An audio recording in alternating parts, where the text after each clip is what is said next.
Welcome to training and development in HRM lecture. हमारा आज का जो टॉपिक है वो है टैलेंट मैनेजमेंट। हमने module 1, module 2 and module 3 complete किया है और मॉड्यूल 4 में हमने परफॉर्मेंस अप्रेजल, परफॉर्मेंस मेजरमेंट के बारे में बात किया। एंड मॉड्यूल 4 में हमारा सेकंड टॉपिक है टैलेंट मैनेजमेंट। तो चलिए शुरुआत करते हैं, टैलेंट मैनेजमेंट के बारे में बात करते हैं। Defining talent. Talent consist of those individuals who can make a difference to organizational performance, either through their immediate contribution or in the longer term by demonstrating the highest level of potential.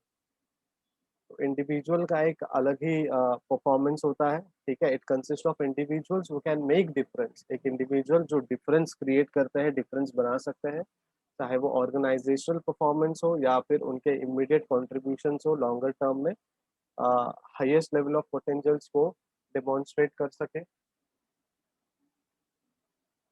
ठीक है। So according to McKinsey, talent is the sum of a person's abilities, his or her intrinsic gift, skills, knowledge, experience, intelligence, judgment, attitude, character, drive, his or her ability to learn and grow। ये सारी चीजें हमें talent में आती है, ठीक है। तो टैलेंट एक टोटल है, सम है, और ये सम में बहुत सारे एट्रीब्यूशन, बहुत सारे चीजें, बहुत सारे एडजेक्टिव जो है वो इंक्लूड होते हैं। Now, what is talent management? A conscious, deliberate approach undertaken to attract, develop, and retain people with aptitude and abilities to meet current and future organizational needs।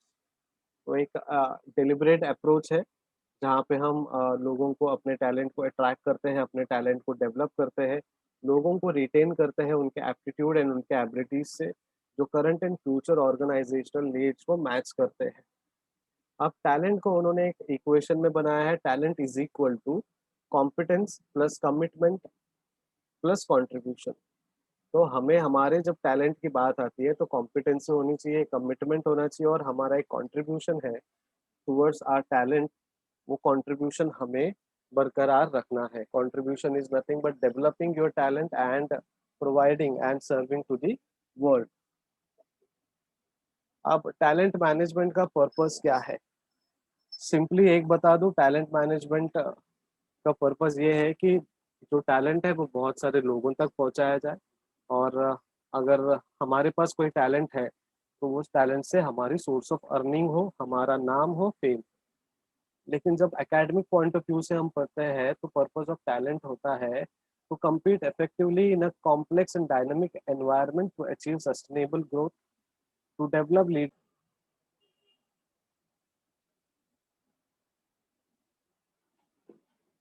तो पर्पस ऑफ टैलेंट मैनेजमेंट की बात कर रहे थे, तो सबसे पहले है कॉम्प्लेक्स और डायनामिक होनी चाहिए एनवायरनमेंट में, ताकि हम सस्टेनेबल ग्रोथ को अचीव करें।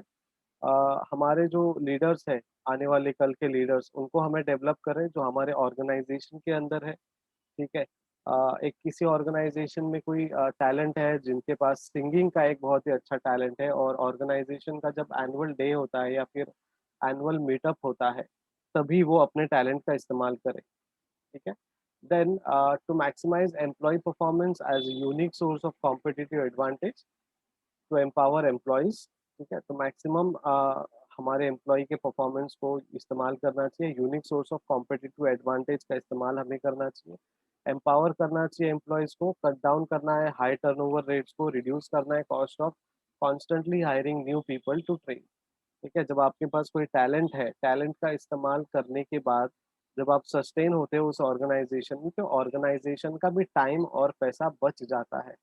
ऑर्गेनाइजेशन भी इस पर्पस से चलती है कि जो भी टैलेंट हो, चाहे वो टेक्निकल स्किल हो या फिर हमारे ऑर्गेनाइजेशन में जो प्रोसेस है, वो प्रोसेस सीखा हुआ एक बंदा जो प्रोफेशनल हो जाता है उसमें बहुत सारा ट्रेनिंग और गाइडेंस को अचीव करके, ट्रेनिंग एंड गाइडेंस को रिसीव करके, ट्रेनिंग एंड गाइडेंस को अ, अपने नॉलेज के थ्रू इस्तेमाल करके, जब वो एक पर्टिकुलर टैलेंट को हासिल करते हैं और उसे हम सस्टेन करते हैं, कंटिन्यूअसली हमारे ऑर्गेनाइजेशन में रखते हैं, तो ऑर्गेनाइजेशन का टाइम, पैसा और बहुत ज़्यादा गुडविल बरकरार रहता है।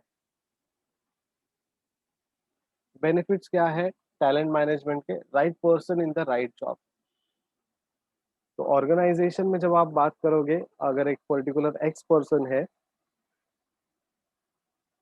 Who is good in communication, और उनको आप बोलते हो कि आप लेटर ड्राफ्ट करके रखो, और एक वाई पर्सन है जो पेपर वर्क में बहुत अच्छा है, और आप उनको बोलते हो कि जो ये एक्स पर्सन टाइप करके दे रहे हैं वो आपको बात करना है। तो सही पर्सन सही जगह पे इस सिनेरियो में नहीं है। जो बोल सकता है उसको लिखने के लिए बोल रहे हो, जो लिख सकता है उसे बोलने के लिए कह रहे हो। ठीक है? तो टैलेंट मैनेजमेंट का जो बेनिफिट है, वहाँ पे हम right person in the right job.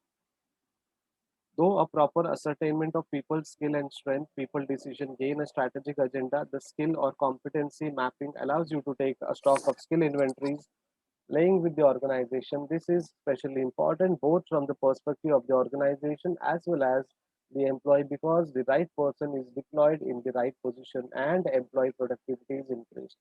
Also, since there is a better alignment between an individual's interest and his job profile, the job satisfaction is increased. तो right person the right job में उन्होंने कहा है कि जो भी talent हमारे organisation में है, जो भी स्किल हमारे इन्वेंटरीज में है, उनको पर्टिकुलर जगह में ही इस्तेमाल करना है। और सही जगह पे इस्तेमाल करोगे तो ऑर्गेनाइजेशन में प्रोडक्टिविटी आएगी और ऑर्गेनाइजेशन का ग्रोथ होने का बहुत ज़्यादा चांस है। क्योंकि अगर आप जो कुक है, शेफ है, उसको होटल में रखोगे तो वो बहुत ही बेहतरीन से आपको प्रोडक्टिविटी देगा।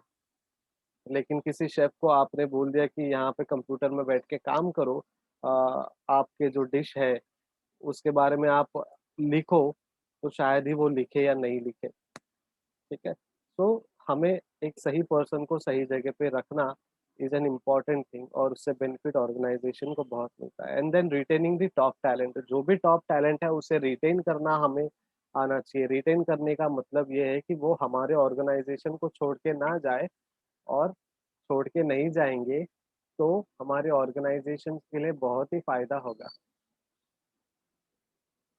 और टॉप मैनेजमेंट में टॉप टैलेंट्स अगर आपके पास हो, तो नए टैलेंट को वो पॉलिश कर सकते हैं, नए टैलेंट को वो क्या बोलते हैं, ट्रेनिंग दे सकते हैं, और आपके ऑर्गेनाइज़ेशन में एक अलग ही एकेडमिक या फिर एक ट्रेनिंग वाला माहौल जो है वो बरकरार रह सकता है, और नए-नए लोग बहुत सारी चीज़ें सीख सकते हैं। बेटर हायरिंग हो सकती है, बिकॉज़ जब आपके पास टैलेंटेड लोग हैं, तो वो टैलेंटेड लोग अपने स्किल्स एंड टैलेंट से और नए लोगों को इनवाइट कर सकते हैं। ठीक है? देखिए, कॉर्पोरेट में काम करने का मतलब ये नहीं कि आपका पढ़ाई खत्म हुआ है, कॉर्पोरेट में काम करने का मतलब ये है कि अब आपको प्रैक्टिकल वर्ल्ड का एजुकेशन लेना है। प्रैक्टिकल में जो चीज़ें होती है, प्रैक्टिकल में ऑर्गेनाइज़ेशन जो काम करती है, उनके बारे में पढ़ाई करने का एक जो दौर है, वो शुरू होता है। लेकिन वहाँ भी जाके अगर हमने पढ़ाई नहीं की, हमने बेसिक ट्रेनिंग नहीं ली, तो हम वही एग्ज़ीक्यूटिव पोज़ीशन में रह जाते हैं, चाहे उस इंडस्ट्री में 10 साल से हो या 15 साल से हो। 10 साल में एक मैनेजर क्रिएट होता है, 5 साल में एक टीम लीडर बनता है, ठीक है? और 15 साल में एक एग्ज़ीक्यूटिव या सुपीरियर मैनेजर या सीनियर मैनेजर बनता है। तो ये हायरार्की है, बिकॉज़ उस समय में उस पर्टिकुलर लेवल पे आपको वो ट्रेनिंग प्रोवाइड की जाती है। आप वो ट्रेनिंग पास करते हो तो आप एक अच्छे लेवल पे पहुँचते हो, और वो अच्छे लेवल में पहुँचने के लिए आपको एक अच्छे ऑर्गेनाइज़ेशन में काम करना है। तो काम करने के लिए हायरिंग इज़ एन इम्पोर्टेंट, तो बेटर हायरिंग होना चाहिए, हायरिंग प्रोसेस जो है वो क्वालिटेटिव होनी चाहिए, ना ही क्वालिटेटिव होनी चाहिए, ठीक है? सो बेटर हायरिंग का एक बेनिफिट है टैलेंट मैनेजमेंट में। अंडरस्टैंडिंग एम्प्लॉइज़ बेटर, हमें अपने एम्प्लॉइज़ को समझने की बहुत ज़्यादा आवश्यकता है। अगर एचआर होने के नाते हमने हमारे एम्प्लॉइज़ को नहीं समझा, ठीक है? तो कहीं न कहीं वो हमें बैकफ़ायर कर सकता है। हम हमारे ईगो, हमारे एटीट्यूड्स की वज़ह से, और हमारे पर्सनल जो खटास है एम्प्लॉइज़ के साथ, उसके वज़ह से अगर किसी एम्प्लॉयी को हम रिमूव करते हैं, किसी एम्प्लॉयी को रिज़ाइन करने में मजबूर करते हैं, और वो टैलेंट के साथ काम करने वाला कोई इंडिविजुअल है, तो वो हमें बैकफ़ायर कर सकता है। सो हमें सोचना है, समझना है कि कौन-सा एम्प्लॉयी हमारे लिए बेनिफिशियल है। एचआर होने के नाते हमारे जो रिलेशन है वो सबके सबके साथ, हर एक डिपार्टमेंट के साथ अच्छे होने चाहिए, ठीक है? अगर आपने किसी भी अपने फ्रेंड को बात करते हुए सुना रहेगा, तो वो लोग ज़्यादातर एचआर के बारे में अच्छा ही बोलते हैं सबके सामने। लेकिन पर्सनल लाइफ में एचआर के बारे में बहुत कुछ ऐसे बातें कहते हैं कि वो एचआर एक्स-वाई-ज़ेड एचआर जो है वो बहुत पार्शियलिटी है, पार्शियलिटी करते हैं, अपने कुछ पर्टिकुलर लोगों को ही आगे बढ़ाते हैं। परफॉर्मेंस अप्रेज़ल में भी वो बहुत फेर-बदल होता है, राइट? तो ये सारी चीज़ें जो है एक एचआर वर्ल्ड में होती रहती है, ठीक है? लॉबिंग होता रहता है। लेकिन वो 10 से 15% तक का होता है, लेकिन 80 टू 85% जो लोग हैं एचआर में जो काम करते हैं, वो अपने एम्प्लॉयी को समझते हैं, अपने रिस्पॉन्सिबिलिटीज़ को समझते हैं, ठीक है? एम्प्लॉइज़ के स्वॉट एनालिसिस करते हैं और उसके बाद ही वो रिज़ल्ट देते हैं कि ये एम्प्लॉयी का अप्रेज़ल कितना होगा, ऑर्गनाइज़ेशन में सस्टेन होने के लायक है या नहीं है। Then better professional development decisions की ज़रूरत है। एचआर होने के नाते हमें प्रोफेशनल डेवलपमेंट के बारे में सोचना है और जब प्रोफेशनल डेवलपमेंट के बारे में सोचते हैं, तो हम ऑर्गेनाइज़ेशनल डेवलपमेंट के बारे में सोचते हैं और जब ऑर्गेनाइज़ेशनल डेवलपमेंट के बारे में सोचते हैं, तो हम इनडायरेक्टली अपने पर्सनल डेवलपमेंट के बारे में भी कहीं न कहीं प्लानिंग बनाए रखते हैं। क्योंकि प्रोफेशनल डेवलपमेंट हुआ तो ऑर्गेनाइज़ेशनल डेवलपमेंट हो जाता है, ऑर्गेनाइज़ेशनल डेवलपमेंट हुआ तो ऑर्गेनाइज़ेशन जैसे-जैसे डेवलप होता है, वैसे-वैसे हमारा भी ग्रोथ या डेवलपमेंट होते रहता है। Focuses of talent management approaches. Focus कहाँ होना चाहिए? एचआर के नाते हमें रिक्रूटमेंट में ज़्यादा फोकस करना है, ताकि हम अच्छे टैलेंट को हायर करें। अब जब टैलेंट को हायर कर लिया है, 2-3 साल हो गए तो उसे रिटेन करें। रिटेन मतलब उसे कंटीन्यूअसली अपनी ऑर्गेनाइज़ेशन में सस्टेन करें, ठीक है? वो हमारे साथ कई सालों तक लॉन्गर पीरियड ऑफ टाइम के साथ रहे, उन्हें रिवॉर्ड एंड सपोर्ट हमेशा मिलते रहे, ठीक है? रिकॉग्निशन मिलते रहे तभी जाके वो रिटेन होंगे। एम्प्लॉइज़ डेवलपमेंट के बारे में हमें सोचना है, एम्प्लॉयी सिर्फ़ काम कर रहा है या फिर उनको सिर्फ़ काम ही काम हम दे रहे हैं, वो प्रोसेस नहीं होना चाहिए, हमें कहीं न कहीं उन्हें एंटरटेनमेंट भी देना चाहिए। इसलिए बहुत सारे ऑर्गनाइज़ेशन में टीम डिनर होता है या प्रोसेस डिनर होता है, टीम मीट या टीम आउटिंग होता है। टीम पिकनिक होता है, तो अलग-अलग टीम अलग-अलग टाइम पे अलग-अलग कन्वीनियंस के हिसाब से मीटिंग्स करती है, डिनर करते हैं जहाँ पे मैनेजर जो है वो बिल पे करते हैं, उनको मैनेजर्स को कंपनी पैसे देती है, ठीक है? तो एम्प्लॉयी डेवलपमेंट होना चाहिए, सोशल डेवलपमेंट होना चाहिए, प्रोफेशनल डेवलपमेंट भी होना चाहिए एंड फॉर्मल, इनफॉर्मल लर्निंग उसके थ्रू हमें करनी चाहिए। Leadership and high potential employee development होनी चाहिए। लीडरशिप अगर किसी में है या लीडरशिप क्वालिटी किसी में है, तो वो स्पेसिफिक डेवलपमेंट प्रोग्राम को हमें इम्प्लीमेंट करना चाहिए। वो एक्जिस्टिंग एम्प्लॉइज़ के लिए भी होना चाहिए और आने वाले फ्यूचर लीडर्स के लिए भी होना चाहिए। परफॉर्मेंस मैनेजमेंट होना चाहिए, स्पेसिफिक परफॉर्मेंस को हमें नर्चर करना है। किसी के पास कुछ अच्छा टैलेंट है तो उसे सपोर्ट करना है। उनको फीडबैक देना है, अगर कुछ रिक्वायर्ड मेजर्स है, तो वो मेजर्स भी हमें बताने हैं उनको। ठीक है? देन वर्कफ़ोर्स प्लानिंग होनी चाहिए। हमारे साथ 100, 50, 150, 200, 500, 1000, 10,000 लोग अगर काम करते हैं, तो सबका एक मैनेजमेंट होना चाहिए कि कौन-सा एम्प्लॉयी क्या काम करेगा। तो स्पेसिफिक प्रोसेस होना चाहिए, ठीक है? और प्लानिंग होनी चाहिए हमारे बिज़नेस से रिलेटेड, चाहे वो जनरल चेंजेस हो या फिर प वर्कफ़ोर्स चेंजेस हो या फिर पर्टिकुलरली प्रोसेस चेंज हो। अब वो चेंजेस चाहे आपके करंट रिक्वायरमेंट के हिसाब से हो या फिर आपके स्किल्स के हिसाब से हो। अगर आपके पास स्किल है, तो आपको पर्टिकुलर डिपार्टमेंट में ट्रांसफ़र किया जा सकता है, ठीक है? सो एज़ पर रिक्वायरमेंट आपके वर्कफ़ोर्स प्लानिंग हमेशा कंटीन्यूअसली होनी चाहिए।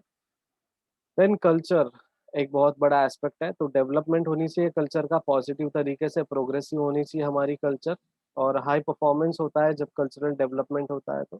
अब कल्चरल डेवलपमेंट का मतलब है जिस देश में हम रहते हैं उस कल्चर को अडॉप्ट करना है, जिस देश के लिए हम काम करते हैं उस कल्चर को अडॉप्ट करना है। कई सारे लोग इंडिया में रहते हैं लेकिन यूएस कंपनी के लिए काम करते हैं, तो वहाँ के जो कल्चर है उस हिसाब से भी हमें रहना है और इंडिया में हम एक्चुअली में पैदा हुए और रहते हैं तो उस कल्चर को भी हमें अडॉप्ट करना है। सो टू वे अप्रोच हमें यहाँ पे रखना है। टैलेंट मैनेजमेंट का एक प्रोसेस है। सबसे पहले आता है वर्कफ़ोर्स प्लानिंग जहाँ पे बिज़नेस प्लान होता है। देन रिक्रूट होता है, ठीक है? रिक्रूटिंग हम करते हैं। देन ऑनबोर्डिंग यानी रिक्रूट करने के बाद उन्हें प्रोसेस में लेकर जाना ऑनबोर्डिंग। देन परफॉर्मेंस मैनेजमेंट होता है, अगर वो 6 महीने गुज़ारते हैं ऑन बोर्ड और प्रोसेस में काम करते हैं, तो उनका परफॉर्मेंस मैनेजमेंट होता है। Then training and performance support करते हैं हम लोग। किसी को अगर कोई स्किल है, उनको और पॉलिश करना है तो ट्रेनिंग देते हैं, किसी के पास कोई टैलेंट नहीं है बट उनको सिखाएँगे तो वो कंटिन्यूअसली हमारे साथ जुड़े रहेंगे, ऐसा कोई रहेगा तो उनके टैलेंट्स को भी हमें ट्रेनिंग और सपोर्ट देना चाहिए। देन सक्सेशन प्लानिंग, हमने जो ट्रेनिंग एंड डेवलपमेंट दिया है वो कितना सक्सेस हुआ है, कौन से एम्प्लॉयी ने उसको ज़्यादा से ज़्यादा इस्तेमाल किया है और रिज़ल्ट दिया है। उसके बाद रिज़ल्ट के बाद हम उन्हें कंपनसेशन देंगे और बेनिफिट देंगे, ठीक है? तो परफॉर्मेंस अप्रेज़ल के बेसिस पे हम उनका एक कंपनसेशन प्लान या फिर बेनिफिट प्लान हम क्रिएट करते हैं। देन क्रिटिकल स्किल गैप जो है, वो एनालाइज़ करते हैं, ठीक है? कि आपके पास जो स्किल है, लेकिन उस स्किल को अचीव करने में, वो स्किल को इम्प्लीमेंट करने में क्या गैप आ रहा है, क्या कमियाँ हैं? वो कमियाँ ऑर्गनाइज़ेशन की तरफ से है या फिर एम्प्लॉयी की तरफ से है, वो हमें देखना है। And again back to workforce planning, तो पूरे साल के लिए ये प्रोसेस चलता रहता है और ये कंटीन्यूअस प्रोसेस है, इसलिए इसे हमने सर्कुलर फॉर्मेट में दिखाया है। अब जॉब रोल्स, जॉब डिस्क्रिप्शन और कॉम्पिटेंसी जो है, ये हमें हमारे लिए लर्निंग कंटेंट है। हमारे जॉब्स क्या है, हमें कैसे काम करना है और उस रिलेटेड हमें क्या-क्या मॉडल्स को पढ़ना है, कॉम्पिटेंसीज़ क्या है, वो सारी चीज़ें हमारे लिए लर्निंग कंटेंट है। तो ये प्रोसेस शुरुआत होती है वर्कफ़ोर्स से, रिक्रूटमेंट, देन रिक्रूटमेंट से ऑनबोर्डिंग, ऑनबोर्डिंग से performance management, then training and performance support, then succession planning जो हमने अभी सर्कुलर देखा, सर्कुलर मोशन देखा, क्लॉकवाइज़ जो हमने अभी डायग्राम देखा, उसका ही ये एक्सप्लेनेशन है। Some TM system, talent management system है। अब 2 सिस्टम है, एक तो टैलेंट एज है, जो इन्फोसिस कंपनी का है और एक पीपलसॉफ्ट है, जो ओरेकल कंपनी का है। अब टैलेंट प्रोग्राम है कुछ टीसीएस कंपनी का, जैसे कि आईएलपी है, इनिशियल लर्निंग प्रोग्राम है, सीएलपी है, कंटीन्यूअस लर्निंग प्रोग्राम है, एलडीपी है, लीडरशिप डेवलपमेंट प्रोग्राम है, एफएलआई है, foreign language initiative workplace learning है। देन ये जो आपके पास प्रोग्राम्स दिख रहे हैं, ये टाटा कंसल्टेंसी सर्विसेज के हैं।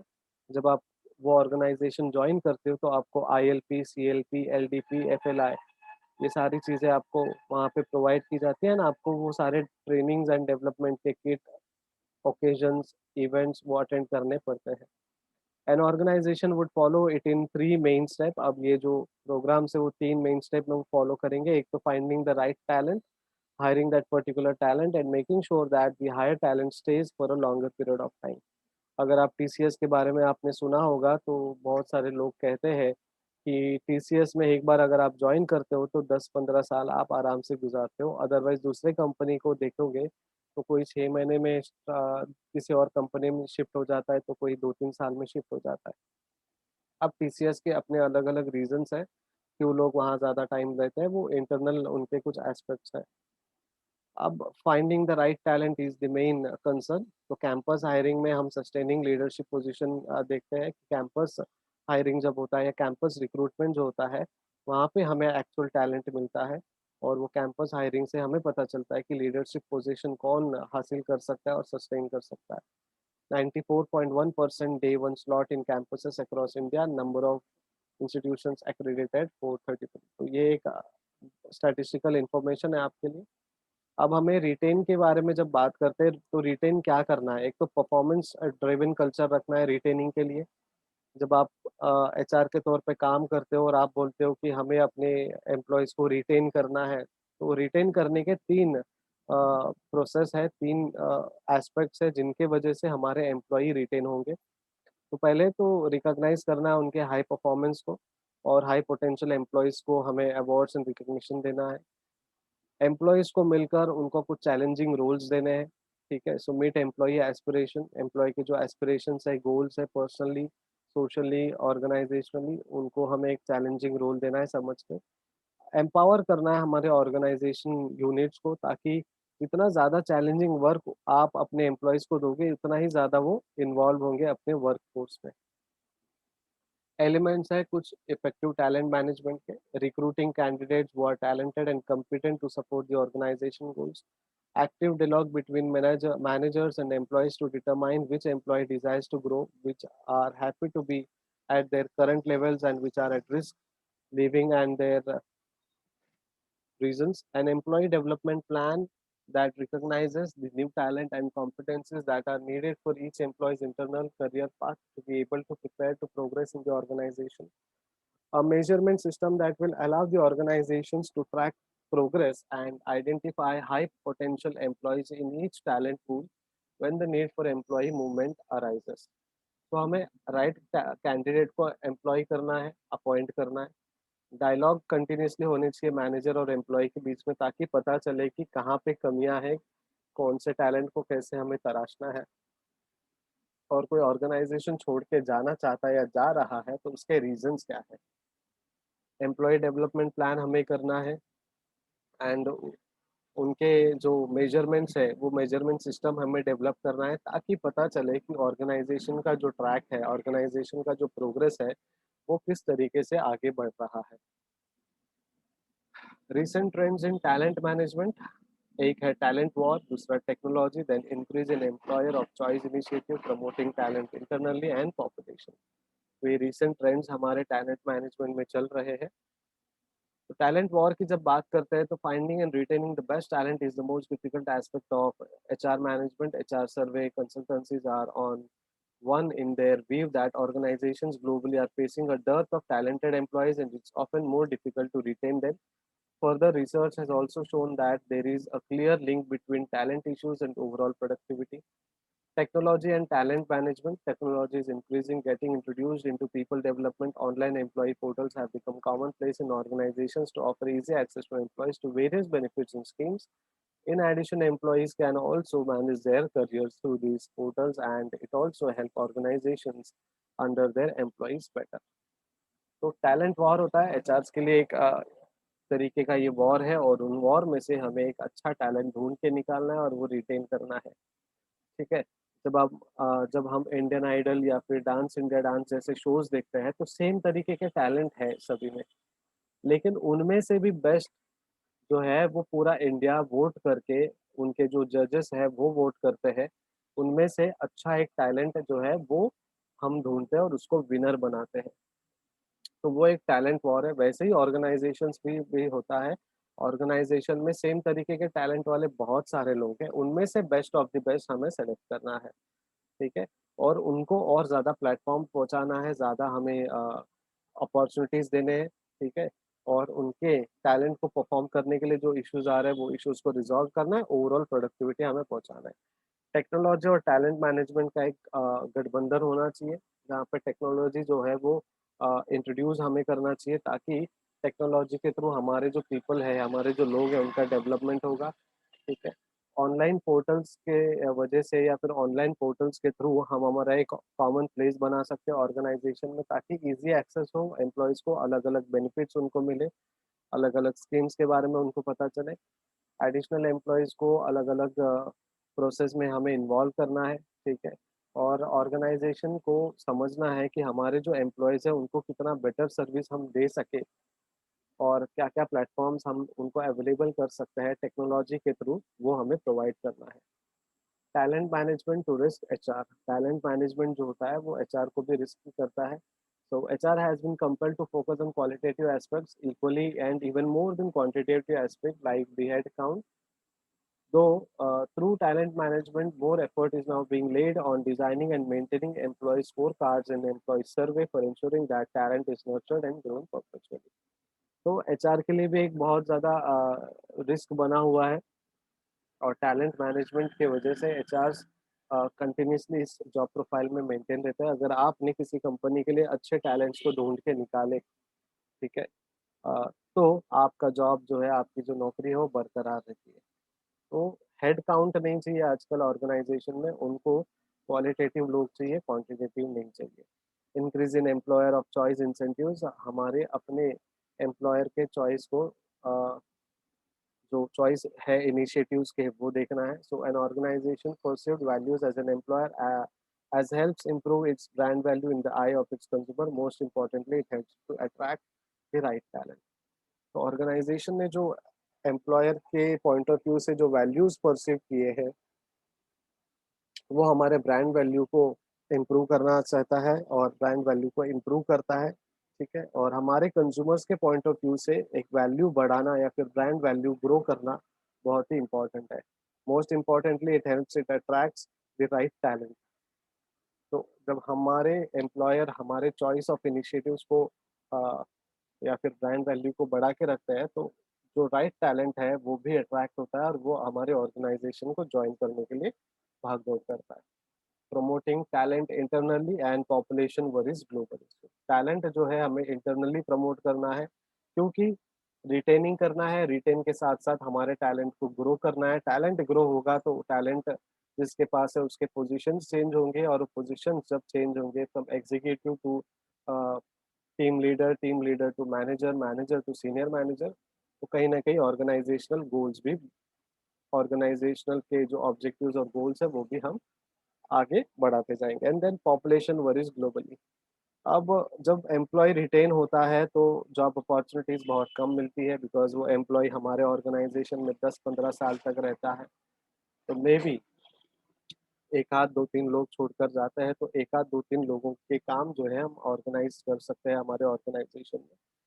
So, world populations are either young or aging. For example, statistics have it that by 2050, 60% of Europe's working population will be over 60.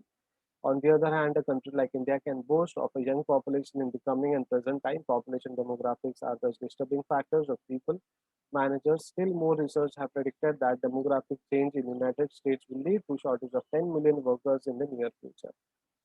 तो पॉपुलेशन ग्रोथ जो है वो वरी करता है globally because US and Europe में अ, आने वाले कुछ सालों में 10 मिलियन वर्कर जो है वो कम होते जाएँगे बिकॉज़ उनका जो रिटायरमेंट एज है वो आगे बढ़ते जा रहा है। कुछ लोग 2050 में 60% जो है यूरोप के वो 60 एज के ऊपर हो जाएँगे तो मतलब रिटायरमेंट एज आ जाएगा। लेकिन इंडिया के पॉइंट में वो अलग ही सिनेरियो है। इंडिया में हमें अभी भी और यंग टैलेंट अवेलेबल है और जैसे-जैसे साल आगे बढ़ रहा है वैसे-वैसे हमारे कंट्री में टैलेंट और ही ग्रो हो रहा है because of modernisation, technicalities and internet. Thank you so much.